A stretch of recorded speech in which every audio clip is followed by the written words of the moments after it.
York Rangers know their opponent, and it's kind of one that they knew all along. It will be the Pittsburgh Penguins. And I think if you're a Ranger fan, you welcome that opportunity, as the Rangers really performed well against Pittsburgh in a short span, as the Rangers played, really all four games were played in a pretty short amount of time, but specifically the three games the Rangers won. And that was post-trade deadline, where the Rangers played three games, one at the Garden, then at Pittsburgh, then slightly later back at the Garden. And the Rangers played really well. Igor Shesterkin was awesome in those four games against Pittsburgh. But at the same time, you got to wipe that slate clean. And the one thing Pittsburgh does have is experience. They are much more experienced than the Rangers, and that will help them. That will help them. I think the Rangers, under normal circumstances, I do believe the Rangers are a better team than Pittsburgh. Not by a whole lot, but better. But the Rangers are very inexperienced. And you got to start somewhere. So this is where the Rangers start. As far as the game tonight, the Rangers do end their losing streak, and it's nice to finish off on a high note. So the Rangers beat the Washington Capitals, and the result of this game in terms of the standings did not matter because Pittsburgh took care of business versus Columbus, and they jumped out to an early lead, Pittsburgh. So you knew right off the bat that it didn't matter. Whether if the Rangers lost, it would have still been Rangers-Penguins and Capitals-Panthers. So I was a little bit surprised that the Rangers, Gerard Gallant, decided to go back to the regulars, except Panarin and Kopp. Panarin and Kopp, having been, banged up, they did not play. Georgiev did play again, so Benoit Allaire made the decision to not go as Shesterkin. Georgiev went again, and this was a better performance for Georgiev than that Montreal game. But the Rangers did, the Zibanejad, the Kreiders, Trubas, Foxes, so on and so forth. They were back. So no Alex Ovechkin for Washington. Again, hard to take a whole lot out of this game. You just wanted to come away healthy, and I believe they did. Ryan Lindgren did block a shot and was definitely in some pain. Oh no, sorry, he did. It wasn't a block shot. It was a collision. But I think he'll be okay. He's tough. We've seen him in pain before, and he's fine. It's not what you want to see, and it was late in the game, but Gallant wasn't asked about it. Lindgren stayed on the bench. He did not go to the locker room, so I think he's all right. But in this one, they started out with the kid line, but by the second period, they switched it up, and they went back to a line that has worked this season, and it is Strome centering Lafreniere and Goodrow. And it had some success, and it's a line that I think it adds a different element, but Strome is going to play with Kopp and Panarin. There's just no doubt about that. So it's kind of pointless in a sense, but I don't think you can go with the kid line. I think you have to find a way, and I don't know what the solution is. It's interesting. I think putting Goodrow in that spot is sensible, although I do think Goodrow holds some value to the fourth line. But the question, who's taken out? Who gets taken out? Does Kakko get sort of bumped down to play with, let's say, Hunt and Rooney? And that's the conversation as well. Hunt or Reeves, if all those forwards are healthy, one of those is out of the lineup. And I think it gets, and this is hopeful on my part.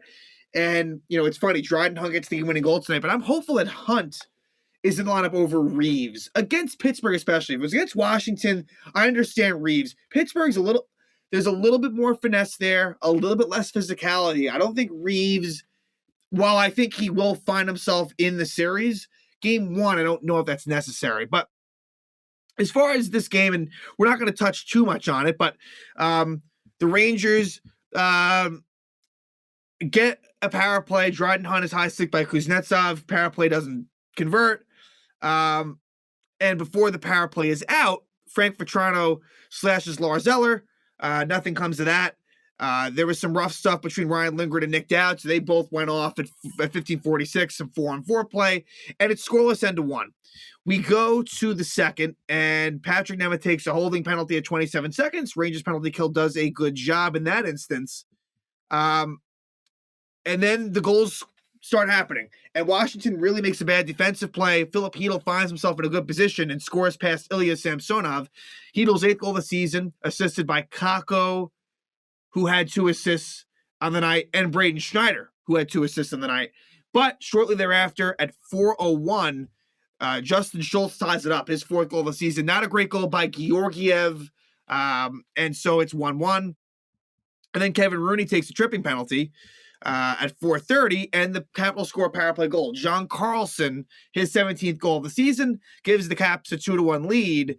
But then the Rangers tie it up on a nice passing play from Strome to Lafreniere. So Lafreniere, his 19th goal of the season from Strome and Schneider at 15:44, ties it up at 2. And I wanted Lafreniere to get 20 goals. It didn't happen. Also, Kreider stays at 52. Mika Zibanejad actually had a chance to score 30 goals, an empty net opportunity late, and didn't. So, unfortunately, some milestones and some whole numbers kind of fall short. But what can you do? Ryan Strome doing what he does best, taking a tripping penalty at 19:03 of the second. But the Rangers kill that off. And the game-winning goal is scored at 6:42, and it's Dryden Hunt with a beautiful goal, actually. Silky smooth goal by Dryden Hunt. Really did a nice job around the net and kind of faked out Samsonov and scores the goal. Assisted by Kakko and Fox. Gives the Rangers a 3-2 lead, which they would keep. And there would be a hooking penalty on Nick Dowd to Lafreniere. I thought Lafreniere was definitely one of their best players. And Washington does kill it off, and the Rangers take a penalty. Goodrow hooking. So you got a situation where the Caps have a power play late, but the Rangers are able to hold on. Georgiev makes some good saves. Georgiev, a definite improvement for him. And, a pretty even game, and the Rangers win it. It's 3-2. So what could have been a 4-game losing streak becomes a 1-game winning streak. And they now have 110 points. They win the game. And the game itself, like I said, is not that important. But now the Rangers, now the real stuff begins. Rangers Penguins, it's going to be interesting. The other matchup in the Metropolitan Division will be the Carolina Hurricanes versus the Boston Bruins. I think Carolina wins that series, but I'm hopeful it's Boston because I'd rather the Rangers face the Bruins than Carolina. On the other side, you have Florida against Washington and Tampa versus Toronto. So these are 8 really solid teams. I think it's going to be a bit unpredictable. A lot of people like Florida. I'm not so bullish on the Panthers as much as I think it'd be a great story. Don't get me wrong. They're easy to root for. I don't know. Put me in a situation where it's Florida versus Tampa. I got to take Tampa. Just have to. So I'm very excited for what the playoffs are going to bring. The Rangers will start Tuesday. So for injured players, Rangers and Penguins get an extra day. So that's good for, let's say Copp and Panarin. Let's say it is a bit of an issue.